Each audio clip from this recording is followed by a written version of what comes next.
दिल्ली में श्रद्धा हत्याकांड की तरह एक और मामला सामने आया है। एक व्यक्ति पर आरोप है कि उसने अपने पार्टनर की मोबाइल के चार्जर से गला घोंटकर हत्या कर दी और फिर शव को 40 किलोमीटर दूर अपने ढाबे के फ्रिज में छिपा दिया। ठीक अगले ही दिन किसी और लड़की से शादी भी कर ली। शव 3 दिन तक फ्रिज में पड़ा रहा। अब यह व्यक्ति पुलिस की गिरफ्त में।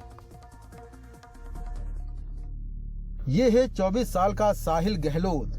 दिल्ली के मित्राओं गांव के रहने वाले साहिल पर अपनी लिव इन पार्टनर की हत्या का आरोप है। पुलिस ने उसे गिरफ्तार कर लिया है। बुधवार को उसे 5 दिन की पुलिस रिमांड पर भेज दिया गया। कल हमने आरोपी को अरेस्ट किया था और आज हम 5 दिन का उनका पुलिस रिमांड लेके आए हैं। पूछताछ जारी है और जो उन्होंने रूट फॉलो किया है रात को गाड़ी में, उस रूट को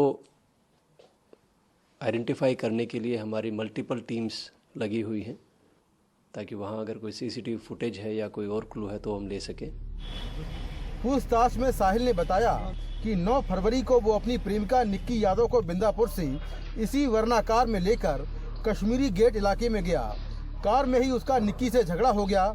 इसके बाद उसने मोबाइल के चार्जर से निक्की का गला घोंट दिया और फिर उसके शव को लेकर कश्मीरी गेट से 40 किलोमीटर दूर अपने गांव के बाहर इसी ढाबे में आया और शव को फ्रिज में छिपा दिया। दिल्ली के मित्राओं गांव के बाहर ये वही ढाबा है जो कि आरोपी साहिल गहलोत का है। निक्की यादव की हत्या करने के बाद वो कश्मीरी गेट इलाके से अपनी वर्ना कार से निक्की का शव लेकर अपने इसी ढाबे में आया और उसने शव को ढाबे के अंदर फ्रिज में रख दिया। उसके बाद अगले दिन यानी 10 फरवरी को उसने किसी और लड़की से शादी कर ली और घर से गायब हो गया। आरोपी की डीएनए प्रोफाइलिंग कराएगी। साथ में इस मामले में जो फॉरेंसिक एविडेंस हो सकते हैं वो अगले 5 दिनों में इकट्ठे किए जाएंगे। इतना ही नहीं, उसने अगले दिन 10 फरवरी को किसी और लड़की से शादी कर ली और घर से गायब हो गया। दरअसल उसकी 2018 से निक्की यादव से दोस्ती थी।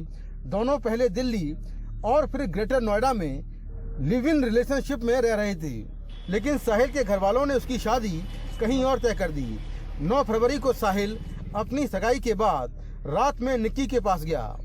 निक्की को पता चल गया कि अगले दिन साहिल किसी और से शादी करने वाला है। इसी बात को लेकर दोनों में झगड़ा हुआ। 9 तारीख को सुबह इसकी एंगेजमेंट हो रही है, सगाई हो रही है। 9 तारीख की शाम को उसके पास आता है।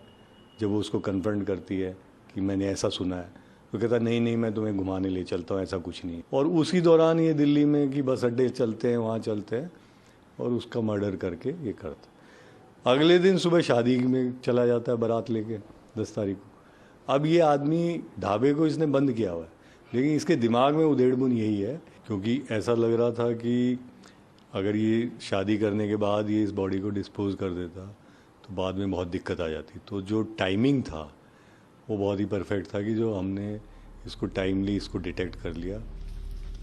बुधवार को निक्की का पोस्टमार्टम हुआ और उसके घर वाले उसका शव लेकर झज्जर चले गए। निक्की के घर वालों के मुताबिक उन्हें नहीं पता था कि निक्की साहिल के साथ रिलेशनशिप में है। निक्की के घर वाले चाहते हैं कि साहिल को फांसी हो। अब साहिल को गिरफ्तार कर लिया तो न्याय की क्या मांग? न्याय की यही मांग है जी, उसको भी सजाए मौत होनी चाहिए। साहिल ने जनवरी 2018 में उत्तम नगर में एसएससी की परीक्षा की तैयारी शुरू की। उस समय झज्जर की रहने वाली निक्की यादव भी उत्तम नगर में रहकर मेडिकल प्रवेश परीक्षा की तैयारी कर रही थी। वहीं दोनों मिले और उन्हें प्यार हो गया। आरोपी ने फरवरी 2018 में ग्रेटर नोएडा के गलगोटिया कॉलेज में डी फार्मा में एडमिशन लिया और निक्की ने भी उसी कॉलेज में बीए इंग्लिश ऑनर्स में एडमिशन लिया। इसके बाद दोनों ग्रेटर नोएडा में किराए के मकान में साथ में रहने लगी। दोनों साथ में मनाली, ऋषिकेश, हरिद्वार और देहरादून भी घूमने गए थे। लेकिन तब किसी ने नहीं सोचा था कि यह खूबसूरत लगता सफर इतने दुखद और बदनुमा अंत तक पहुंचेगा। नई दिल्ली से मुकेश सिंह सेंगर, एनडीटीवी इंडिया।